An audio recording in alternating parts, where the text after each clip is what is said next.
You know, there's some things about Australia I feel ashamed of. One is the way we treat Aboriginal people. You know, it's Charles Darwin in The Voyage of the Beagle said that the Aboriginal people shake their spears when unhappy when the whites arrive. Why wouldn't they?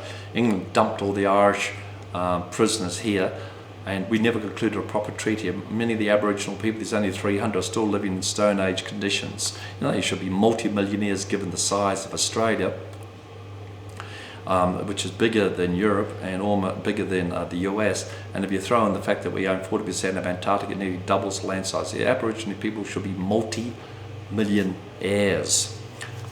So this needs to be fixed up. The next thing is the way we treat refugees. The refugees arrived over the last 20 years. We treat them as aliens, threatening to us. You know, Holland has the same population as Australia. It's only half the size of Tasmania, a little state down the bottom of Australia. We have to accept our responsibility the way Europe and the US does. These people are only looking for a better life the way we have.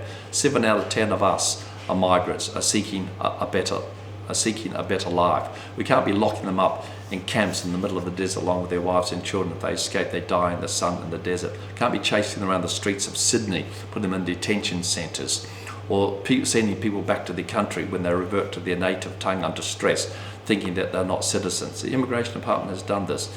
It's shameful. So, but you know, let's think of some of the great things that Australia has done. We're the freest people on the earth. We don't have a national ID. You know, we don't have to tell the government who we are, where we live. Only if you're getting a handout from the government. You don't even have to tell them your tax file number. Americans would envy this, you know. Next thing is the way we behave in disasters. We have huge disasters down south recently where there's bushfires whipped through communities, destroying 200 people were killed. Just terrible. While there's floods in the north of the country, whole communities isolated.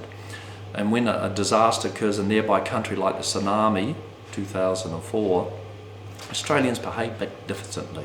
You know, individuals went out and collected food at supermarkets, often given to them. Medical supplies for pharmacies, often given to them. Got onto commercial flights, Virgin Blue, often given to them. Just flew over and delivered these things, really acted. They didn't behave like Katrina, New Orleans, but a year later where they waited a whole week. What in all those Hollywood stars? You know, always telling us about their sex lives, their bling and their money. Why don't they go down their helicopters or their Learjets and leave much needed supplies? You know, we act as individuals. We didn't wait for the government to act. And many individuals have acted in the past, but let me comment on this. There's some great individuals in the past like C.Y. O'Connor, who built the water project from Perth to Kalgoorlie. Richest gold mine in the world, still is. 60% of the pipeline still working. But you know, he was so crucified by local media, he gave up in despair and committed suicide. So Richard Hudson, who built the Snowy Mountains Authority, huge engineering project in the 50s, nearly was undone by the unions, had to call an American company to complete it. The young Danish architect who completed the who designed the Sydney Opera House, left in despair the way he was treated by local officialdom.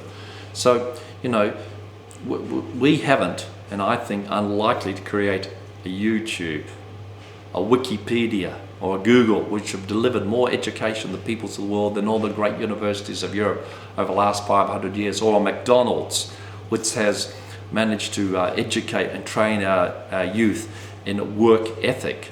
We need to have greater confidence in the individuals of this country. It's called the tall poppy syndrome, where you cut people down when they get too big for their boots. It's not good. I've experienced myself when I developed an MIS hip project, which is far superior to a two-incision technique that was introduced from elsewhere. All my colleagues persist with the other technique until, whilst everybody else around the world is developing mine. So we need to be a bit more mature in this regard. We have greater confidence in my son, an engineer, and your son and daughter to build these great projects. You know, we can't rely upon the people of Point Piper that I talked about, the investment bankers, the fund managers. They're not going to do it. They're just going to be stuffing their own pockets. They never leave that suburb. We've got to go out to where the big projects need to be built. The ports, the water lines, the great mining companies need to be continued. The hospitals, the schools. We need to have greater confidence. Just as Kenneth Clark said in the Civilization series in the 60s, it's a lack of confidence as much as atom bombs or nuclear bombs will destroy a civilization. We need to have confidence in our youth to build a paradise on earth for our children and for the children of the world. Thanks for listening.